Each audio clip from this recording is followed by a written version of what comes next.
everyone. Welcome to Wednesday. We're smack dab in the middle of week one.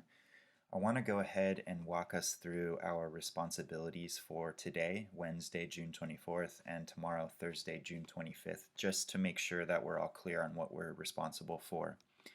And again, this will be how pretty much all of the weeks will be situated. So I've divided them into 3 sections according to the days.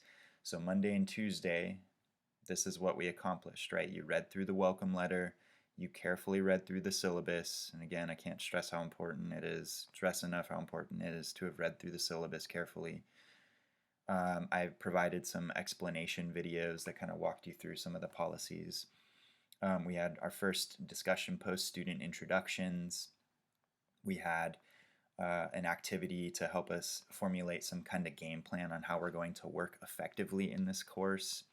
You watched the short video reading actively how to annotate a text, and that is the approach I want all of us to take when we're reading from our course textbook, Habits of the Creative Mind. It's really important that we're annotating, so having a pen or a pencil in hand, or if you're using the electronic book, to use the highlighting feature and to take notes, very important. Of course, you read on learning from failure, an essay from Habits of the Creative Mind, and you responded to those reading response questions. You watched that short video by Trevor Reagan, Growth Mindset Introduction, and then of course you posted to the Growth Mindset and Learning from Failure discussion post. So for Wednesday and Thursday, we have these readings from Habits of the Creative Mind, and we have a discussion post that's going to challenge us to synthesize or connect these 3 readings together. And then of course we have the prompt for Major Essay Project 1. So I want to go ahead and highlight the way to approach the reading response questions. So let me open up this first one here. Okay, so the reading response questions, as outlined in the syllabus, as I've stated in other locations in our Canvas shell, the purpose for these is to help you get more from the reading. So it's really important that you are responding to these questions in as much detail as you can. And what I mean by that is really explaining thoroughly how and why something means what you say it means, right? Also, we want to make sure that we're including specific quotations from the reading itself and explaining how and why those quotations adequately respond to the question. So, for example, this first question here, you're going to want to try to find specific quotations or details from the text and include them in your response and explain why or how they adequately respond. You'll do that for all of the questions, right? Now, a really smart strategy to help you kind of focus your reading is to read through the questions first. So actually read through all these questions first before you delve into reading the essay itself, right? Now, as you're reading through the essay, you want to make sure that you have a pen or a pencil in hand if you have the physical copy of the book, or familiar with the highlighting tool or annotating tool that your e-reader has or your computer has if you have the electronic version. But in any case, you want to make sure that you're actually annotating the text. You're taking notes on the text. What stands out to you is interesting, important, or confusing? What questions might you have? What connections to other readings from the book or other readings that we may encounter in the class? What connections can you make between those things? All of that is very important, goes into reading actively, right? So making sure that we're getting more from the things that we're reading. So that's the way I want you to approach that, and that's why it's important that you're including those specific quotations in your responses, right? Now, one thing that this is designed to help us do, in addition to just get more from the reading, it's also designed to help us be more specific with our writing.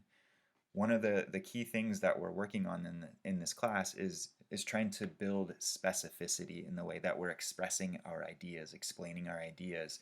And so this is a good way to practice that, right? So it's practice for the bigger writing projects like discussion posts, or even bigger writing projects like the major essay projects, right? All of this is designed to help us practice for those things. It's kind of like practicing for a sport, right? There are different activities that you do when you're practicing for the sport in order to prepare for the big thing like a game, right? So, of course, when you're finished responding to those questions thoroughly, including specific quotations, details explaining your thoughts. You'll go ahead and click on the submit assignment, and then you can copy and paste your responses into the text box.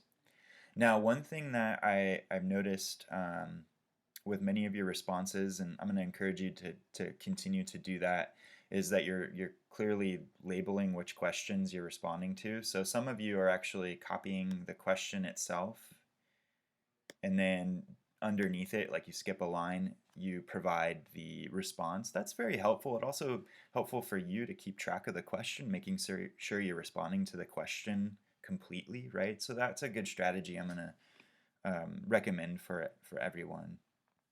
So then, of course, yeah, you submit the assignment through the text entry box. And then, of course, we have that navigation tool on the bottom. So if you're ready to go to the next one, you can go ahead and do so and go from there.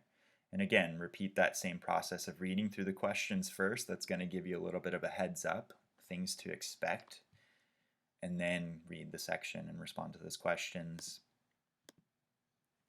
and then move on through the activities this way.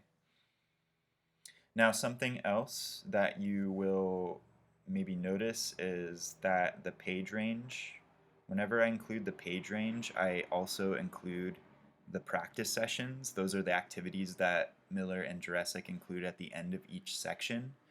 I want you to read the practice sessions. You don't need to necessarily do them. We're going to do a few of them throughout the summer session. There's some specific ones I want us to accomplish, but it's really important that you actually read through the practice sessions, because Miller and Jurecic, the reason they have them is to emphasize the concepts that they're explaining or getting at in any given section. So it's an added way to gain a fuller, richer, deeper understanding of the text itself. So don't skip over those practice sessions. They are a part of the reading, okay? All right, y'all. Well, I believe that's all I have to say for this video. If you have any questions, you can message me in the messaging feature of Canvas. I've also activated the chat feature, so if you click on that and you see me online, you can go ahead and chat that way, or of course you can email me through my Cypress College email account, or you can join in the virtual office hours. I hope to see a few more of you in the virtual office hours tomorrow, Thursday at 10. And I'll post the Zoom meeting information in an announcement tomorrow morning. So, all right, y'all.